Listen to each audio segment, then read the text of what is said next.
O ministro Alexandre de Moraes toma posse amanhã na presidência do Tribunal Superior Eleitoral. Ele será responsável por conduzir as eleições deste ano. Para representantes das campanhas, o novo comando do TSE terá uma série de desafios. Como conta agora o repórter Daniel Lian. A eleição presidencial de outubro é uma das mais acirradas dos últimos anos e promete uma disputa aguerrida cabeça a cabeça. Esse cenário leva à projeção de uma enxurrada de ações que devem provocar batalhas judiciais com sucessivos questionamentos. Nesta terça-feira, toma posse como novo presidente do Tribunal Superior Eleitoral o ministro Alexandre de Moraes.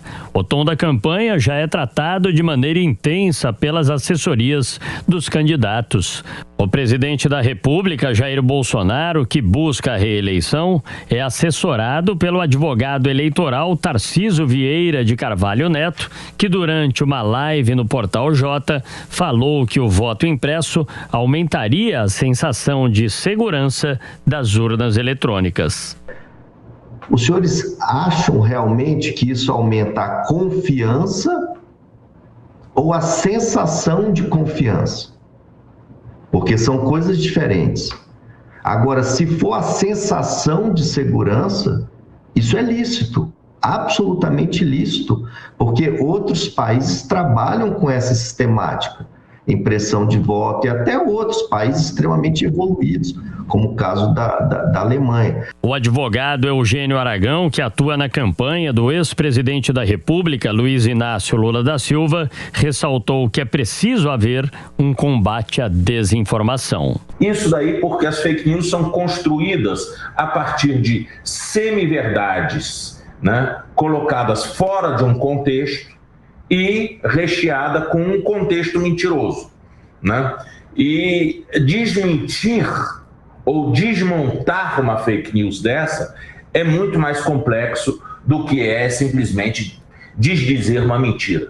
Uma das principais preocupações das equipes jurídicas está relacionada às chamadas fake news, que são disseminadas com o objetivo de desacreditar o processo eleitoral. O advogado da campanha de Simone Tebet, do MDB, Ricardo Vita Porto, indica quais serão os principais desafios nesse período.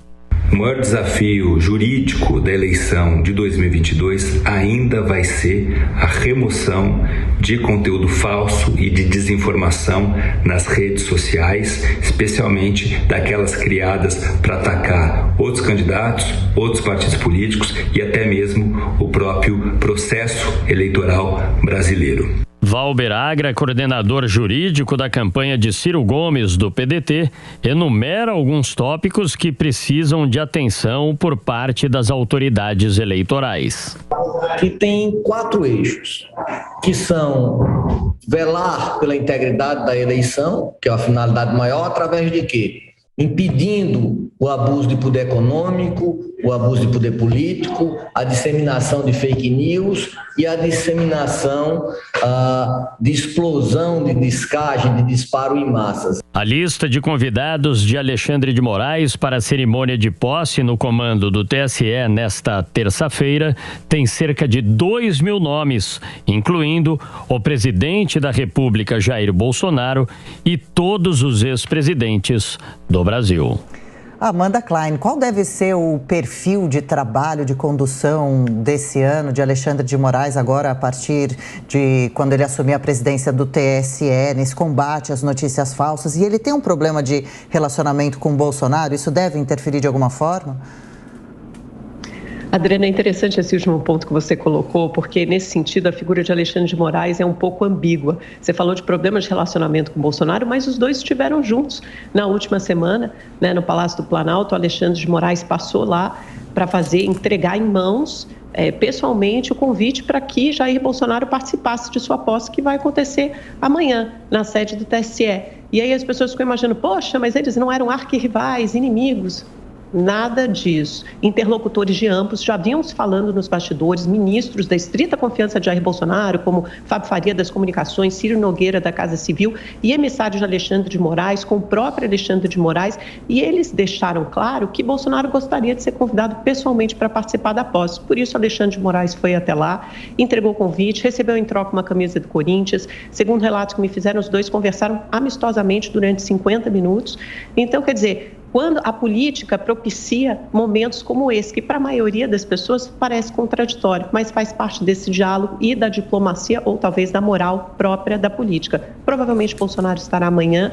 Tem sido feito um trabalho também nos bastidores para que Alexandre de Moraes eventualmente aceite algumas das sugestões das Forças Armadas para a urna eletrônica, como o teste de segurança das urnas que foram acrescentadas recentemente, um modelo mais recente de 2020, e principalmente o teste de integridade no dia da eleição, que é aquela espécie de votação paralela, toda filmada, que aí sim você confirma que o voto, né, que você digitou lá na urna, você confirma com a impressão eletrônica, a impressão física do voto, né, que seria o voto impresso que Bolsonaro tanto lutou e tanto demanda.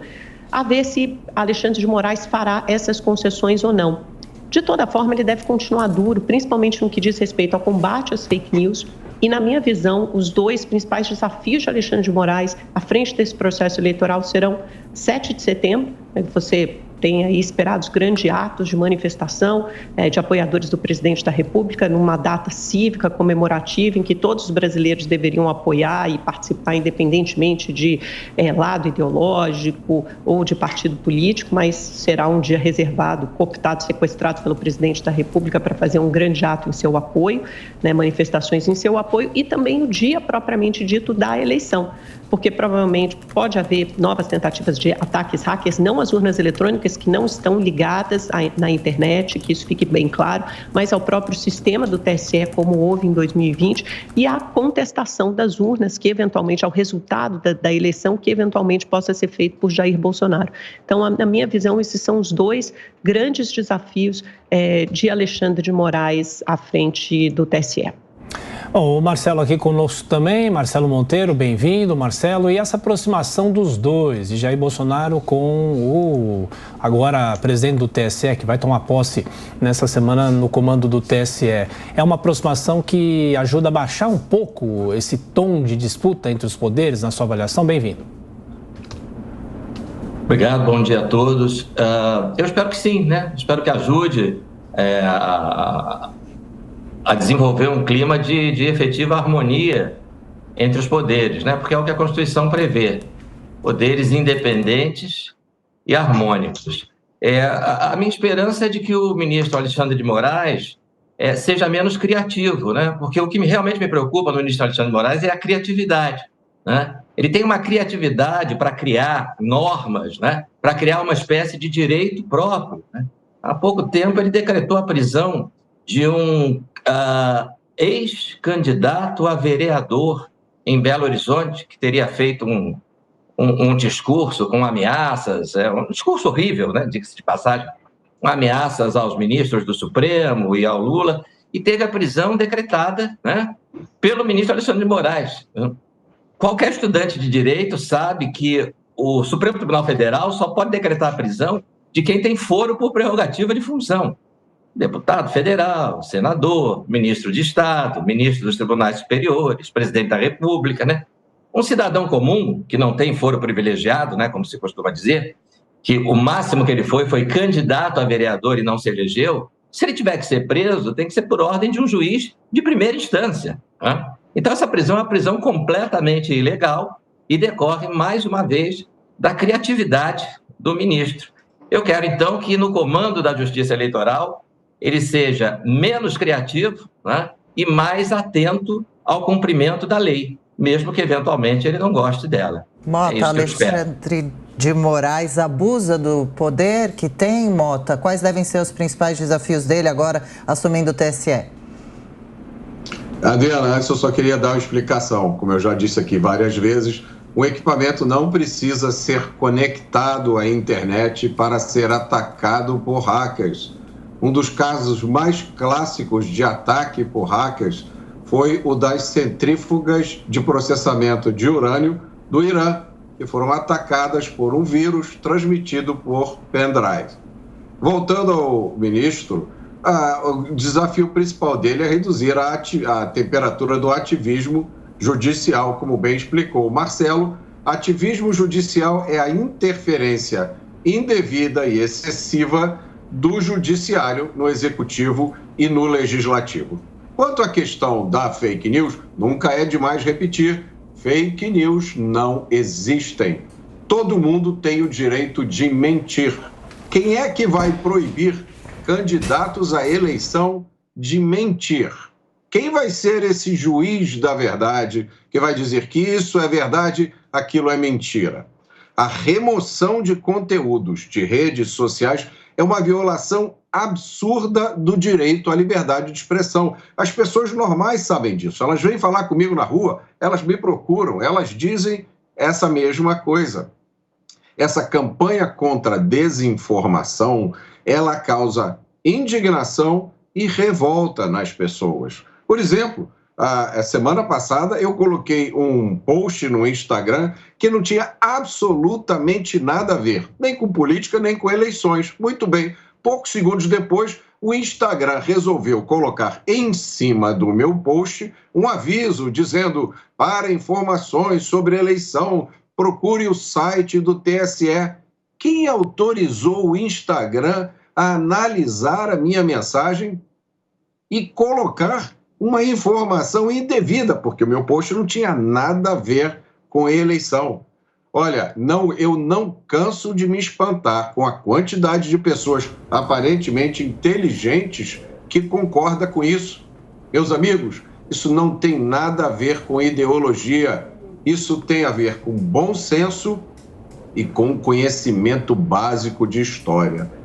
Todo Estado censurador acaba em um Estado totalitário.